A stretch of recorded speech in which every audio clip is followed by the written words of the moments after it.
This is Inside Indiana Business Radio for the afternoon of Friday, April 26, 2024. I'm Kate Sharon.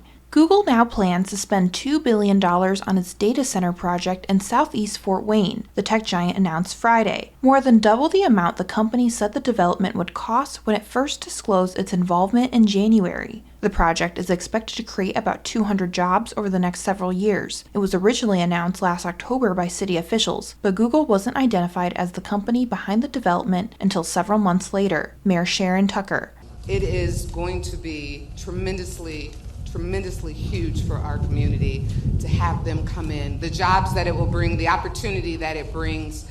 Google broke ground on the data center and operational support complex near East Tillman Road and Adams Center Road. The company said the campus will power its AI innovations and growing Google Cloud business for customers around the world. The Indiana Economic Development Corporation is committing to a 35-year data center sales tax exemption for a minimum $800 million in eligible capital. For each additional $800 million investment made at the site, the company will be eligible for an additional 5 years of tax exemptions, up to a total of 50 years. Officials in St. Joseph County say they are excited about the $11 billion data center campus from Amazon Web Services planned for New Carlisle. The cloud computing company on Thursday announced plans for the campus, which is expected to bring at least 1,000 jobs to the Indiana Enterprise Center. County Commissioner Carl Baxmeyer. When we use the term transformational, it really is transformational for this county. The community can look at this as a challenge, or it can look at it as an opportunity. And I think that's where a lot of the community is at now.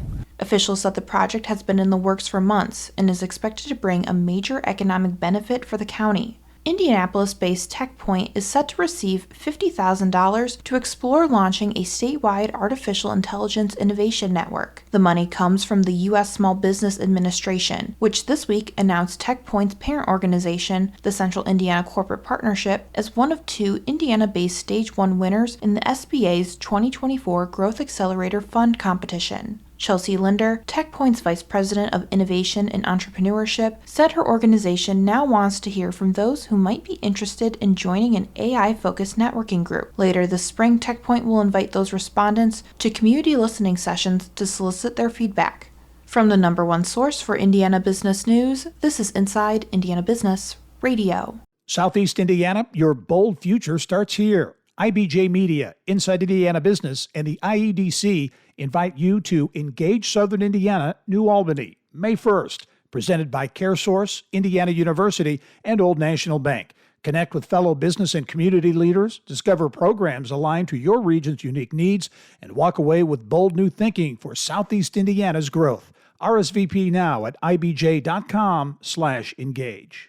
The longtime athletic director and women's basketball head coach for Vincennes University is set to retire in June, the university announced Thursday. Harry Meeks has served as coach since 1991 and athletic director since 2010. Meeks has amassed a record of 750 wins to 283 losses as a coach of the women's basketball team, which made him the most successful coach in the program's history. Vincennes President Chuck Johnson said in a news release that Meeks' legacy is one of excellence, integrity, and distinction in the classroom and on the court. Indiana Wesleyan University National and Global will offer an online certificate for aspiring elementary teachers, the university announced this month. The Transition to Teaching competency-based elementary education graduate certificate will allow students to earn their Indiana Initial Elementary Educator license along with their choice of a handful of specializations. The Marion-based college said in a news release, students can accelerate their program with past knowledge and skills and by demonstrating competency of the material.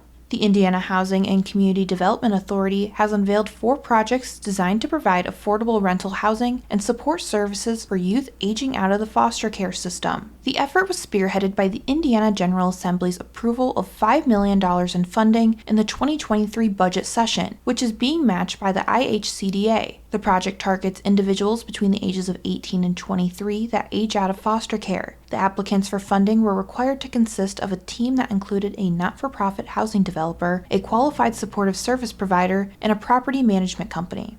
A measure of inflation closely tracked by the Federal Reserve remained uncomfortably high in March, likely reinforcing the Fed's reluctance to cut interest rates anytime soon and underscoring a burden for President Joe Biden's re-election bid. Friday's report from the government showed that prices rose 0.3% from February to March, the same as the previous month. It was the third straight month that the index has run at a pace faster than it is consistent with the Fed's 2% inflation target. Prices were up 2.7% in March, up a 2.5% annual rise in February.